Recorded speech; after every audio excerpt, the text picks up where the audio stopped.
story of my journey. But ये this not a story, something like that, वो वीरू की story जो पानी की टंकी ऊपर में बैठ के नौटंकी कर रहा था, वैसी स्टोरी नहीं है. Okay, yes, what I M today and what I was is something different. Now it is something like I am like a illiterate black Smith जो अभी कुछ नहीं जानता पहले का.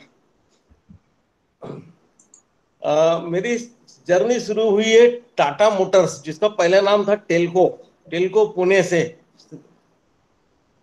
और टेल्को पुणे में काम करते करते वहां पर एक काम, स्पेशल एक काम ऐसा आया था, जो केबल हार्नेस, शायद कई लोग जानते हैं कि केबल के एंड में जो मेटल का पीस लगा रहता है, टुकड़ा, उसको जो क्रिम्पिंग की जाती है, वो स्पेशल टूल से की जाती है. वो टूल बनाने का एक काम आया था और किसी से वो जम नहीं रहा था.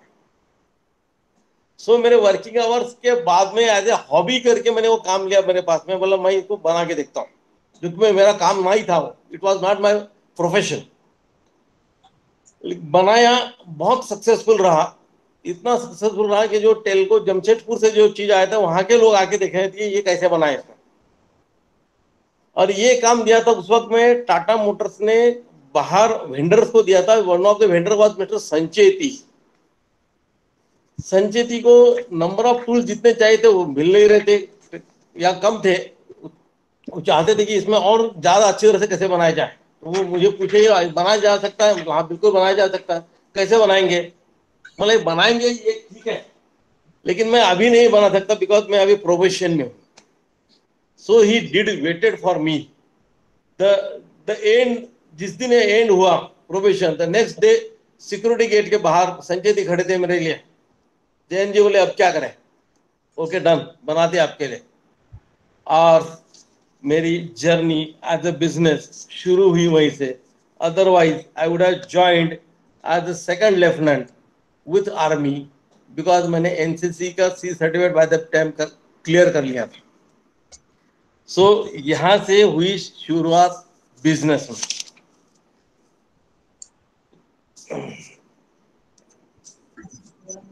उन्हीं दिनों में जो शिफ्ट जो खत्म होती थी 3 बजे, यंग बैचलर करे क्या, या तो घूमे. हमने पुणे का एक और एक अमरावती का, ऐसे 3 दोस्तों ने मिलकर वहां पे हमने वर्कशॉप शुरू किया. वर्कशॉप शुरू किया और हमारे पास में कैपिटल तो था नहीं कुछ भी. हमने क्या करना, हमने मशीनरी रेंट पे लिया बाजार से, वर्कशॉप में वहां पे जाके किसी वर्कर को हायर करना, काम करवा लेना, कभी हमने खुद काम करना. ऐसे करते करते वर्कशॉप, हमने अपना खुद का शॉप डाला, खुद की वर्कशॉप, खुद की मशीनरी आई एट नो बोरोइंग्स, खुद कमा कमा के. और एक स्टेज ऐसी आई कि जॉब, नौकरी पार्ट टाइम हुई, ये फुल टाइम हुआ. और एक बार का मैं समय मुझे याद है अच्छी तरह से, बारिश के दिनों में 72 आवर्स कंटिन्यूअस काम किया था. 72 आवर्स बगैर सोए, कुछ नहीं. ओके, ये सफर चलता रहा. और एक दिन मैंने पुणे के एक पेपर में मैंने एड पढ़ी थी 1981 में, अशोक लेलैंड भंडारा में प्लांट शुरू कर रहा है और उनको एंसिलरी चाहिए. तो पुणे में जब मैं बिजनेस कर रहे थे तो हमने अशोक टाटा मोटर्स की एंसिलरीज देखी थी, नजदीक से देखी थी. और हम एक ध्यान में आया कि what I am doing at Pune and what I will be doing at Bhandara Nagpur will be the same. So Nagpur आया, नागपुर में एग्जीबिशन लगा था, एग्जीबिशन अटेंड किया, लोगों से बात किया. उन्होंने मुझे मद्रास बुलाया. द नेक्स्ट डे सब without journey, without reservation travel. 11th hour में कहाँ से रिजर्वेशन मिलने वाला, बसें नहीं थी, एक ही ट्रेन हुआ करती थी पुणे से. नागपुर आया, नागपुर से मद्रास गया, मद्रास में अशोक लेलैंड के ऑफिस में बैठ के सब ड्राइंग्स फाइनल किए, बातें किए. वहां से नेक्स्ट डे वापस पुणे. पुणे में हमने दिन भर अपने वर्कशॉप का देखा, फिर वापस नागपुर. कंटिन्यूसली ट्रैवल था. और ये सब करा के मेरी इंडस्ट्री अप्रूव हुई from Ashok Leyland. And it was very rare capital from government of Maharashtra agencies to एक नई इंडस्ट्री खड़ी करने के लिए. सो भंडारा के बैकवर्ड एरिया में, यहाँ से 85 किलोमीटर दूर मेरे घर से, हमने वो एक यूनिवर्सिटी शुरू की 1982 में, with capital investment of total investment of about 10 lakhs with borrowings and all this things. Okay, और यहाँ पे हम डिच हुए, not only myself, all 35 industries or government of people of Maharashtra, they all were ditched by Ashok Leyland people. They never started manufacturing at Bhandara. They used to get all components manufactured from Madras plant, and they used to assemble truck at Bhandara and sell it as a manufactured from Maharashtra, and they used to get sell tax exemption unlimited for 15 years. सो ये ditch हुआ। अब क्या करें? सो sufficient industry खड़ी की है, ऐसे ऐसी मशीनरी की जो पूरे डिस्ट्रिक्ट में कहीं नहीं थी। नागपुर में कुछ इंडस्ट्री ऐसी मशीनरी ऐसी नहीं थी, वो मेरे पास थी। वहां पे क्या करें? तो ढूंढो, नया ऑप्शन ढूंढो। मेरे पास में तो वेल्डिंग मशीन थी नहीं, वेल्डिंग मशीन की जरूरत ही नहीं थी। वो वेल्डिंग मशीन तक मुझे खरीदना पड़ा नया चीज। कुछ काम करते रहे, चलता रहा, पुल कर जाए। ये सब पूरा सफर नागपुर से भंडारा रोज एसडी गाड़ी से अप डाउन करता था। 85 मतलब करीब 250 किलोमीटर का रोज का ट्रैवल था। उन्हीं दिनों में एक काम मिला हमें गढ़चिरौली जिले में आश्रम स्कूल बनाने का, 1985। हमने भामरागढ़ का नाम सुना है, या हेमल कसा जो आमटी जी का आश्रम है वो नाम सुना है। आमटी जी के आश्रम के कुछ और दूर में हेमल कसा आता है, भामरागढ़ आता है। और भामरागढ़ से 20 किलोमीटर दूर लाहेरी गांव, वहां भी स्कूल का काम मिला। वो काम एग्जीक्यूट करने के लिए गए हैं। पहले तो हम मोटरसाइकिल से गए, घूम के आए थे जंगल में पूरा एसडी गाड़ी से। सामान पहुंचाए, सामान पहुंचाने के बाद भी वहां जब हम गए अपने वर्करों सभी को लेके, तो करीब करीब भामरागढ़ से वो साइड पे जंगल से 20 किलोमीटर पैदल चलना पड़ा। गए, काम किया। वहां पे जाने के बाद जो करीब एक महीना हम वहां रुके, स्थिति ये थी उस गांव की, उस इंटीरियर की, कि हमारे अगर पड़ोस में जो भी लोग खड़े हैं, they were all almost stark naked, कोई कपड़ा नहीं किसी के पास। वहां पर एक धारणा चेंज हुई, यस इनके लिए भी रिजर्वेशन की जरूरत है।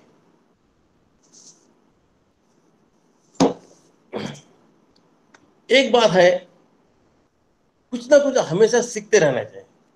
एक हॉबी के तौर पे मैंने मेरे कजिन, छोटा कजिन के दोस्त से स्क्रीन प्रिंटिंग सीखा था।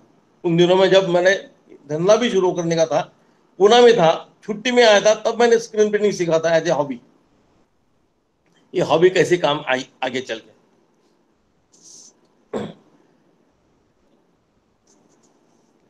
ये फैक्ट्री हमने बहुत कुछ काम किए। दूध के कैन बनाए, जिसके गैल्वेनाइजिंग की टेक्नोलॉजी हमें पता नहीं थी।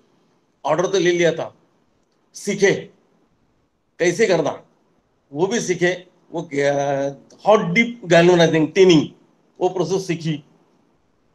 और ये फैक्ट्री हमने समहाउ पुल किए till 1992 and we close that factory. So now there is change. 1992 में मेरे वाइफ ने पोस्ट ऑफिस का रिकरिंग डिपॉजिट का भी काम शुरू किया था। ऑलरेडी इसके पहले शुरू कर दिया था उसने। ये उसका काम चलता रहा, मैं इधर कुछ नया काम ढूंढता रहा, दोनों काम चालू थे। ऐसे स्थिति में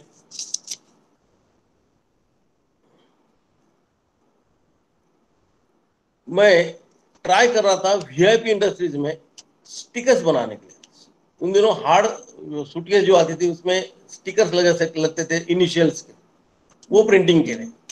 वो स्क्रीन प्रिंटिंग सीखने के लिए मैंने अपने वाइफ को भी बोल दिया कि तू भी स्क्रीन प्रिंटिंग सीख ले, ताकि जब काम चलेगा तो तू देखते रहेगी इसकी तरफ में। वो भी सीखी।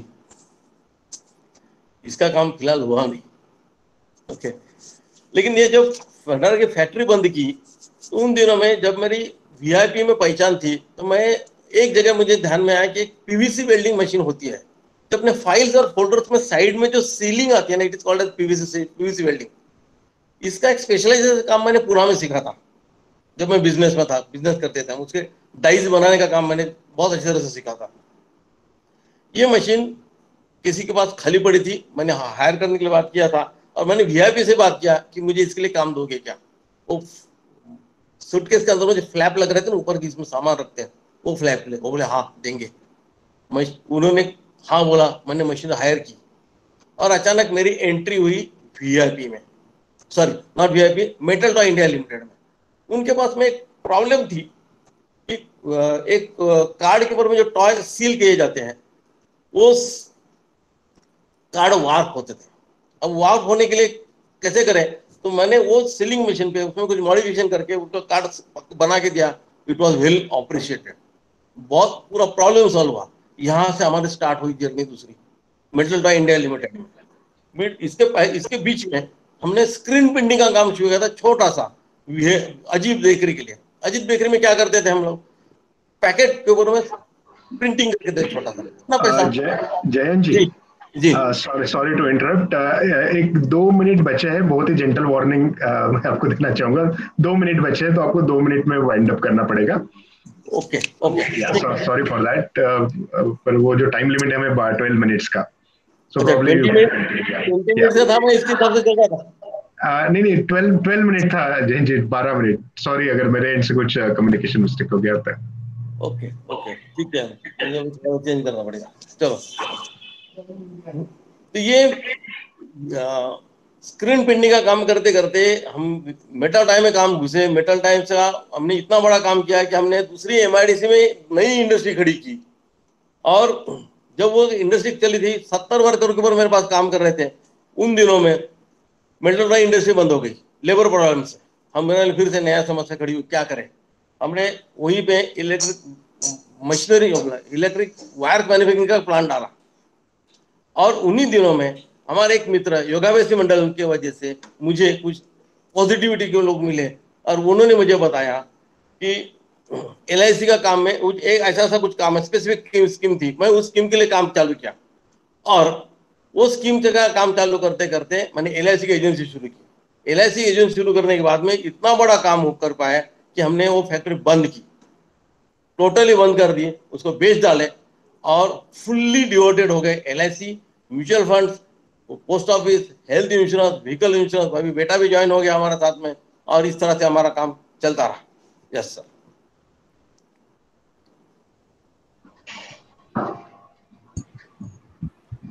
हेलो। प्रदीप जी, 2 मिनट के लिए क्वेश्चन आंसर कर सकते हैं जयंत जी से। Yes, first of all, I would like to really thank our senior member Jain Saab to enlighten us on his life story. Friends, इनकी लाइफ में बहुत ट्विस्ट एंड टर्न हमने देखे, अप्स एंड डाउन्स देखे, कुछ सीखने को भी मिला। इतना ही बोल सकता हूँ, जितना बड़ा सपना होगा उतनी बड़ी तकलीफें होंगी, और जितनी बड़ी तकलीफें होंगी उतनी बड़ी कामयाबी होगी। अब हम जैन साहब से 2 मिनट में आपके पास 2 4 सवाल हैं, ले सकते हैं। जी हाँ को जी। कुछ पूछना हो उनसे, he is open to answering your questions.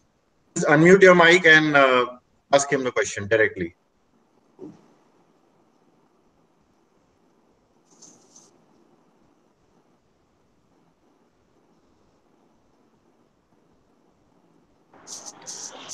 Jayant जी, मैं पूछना चाहूंगी कि आपकी इस जो लास्ट इनिंग, जो आपकी अभी सक्सेसफुल जर्नी है, इसमें हाँ। आपके अचीवमेंट्स और हाइलाइट्स थोड़ा शेयर करिए तो अच्छा लगेगा।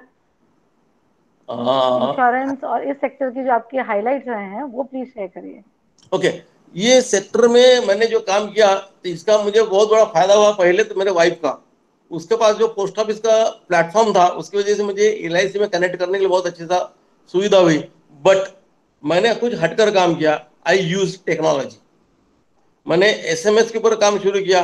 मेरे पास में, मैं किसी को व्यक्ति को कुछ भी मैसेज भेज सकता था। उन दिनों में डीएनडी ऐसा कोई लफड़ा था नहीं।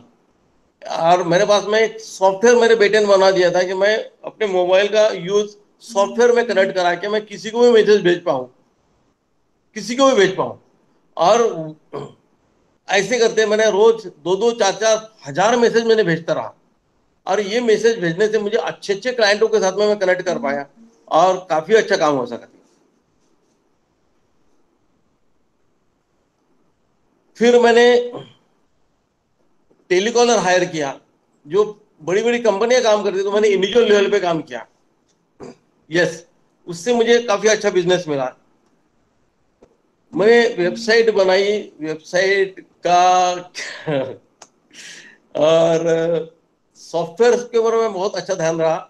मैं I am very much fond of technology. आज भी मुझे कोई मिलता है तो नई चीज कोई लेके आता है, इट इज ऑलवेज वेलकम। मैं पहले सीखता हूँ। मैंने ये सब जर्नी में मैंने CFP के एग्जाम पास किया। Right now I am pursuing my MBA in insurance and financial planning. My last semester अभी अगले महीने में है।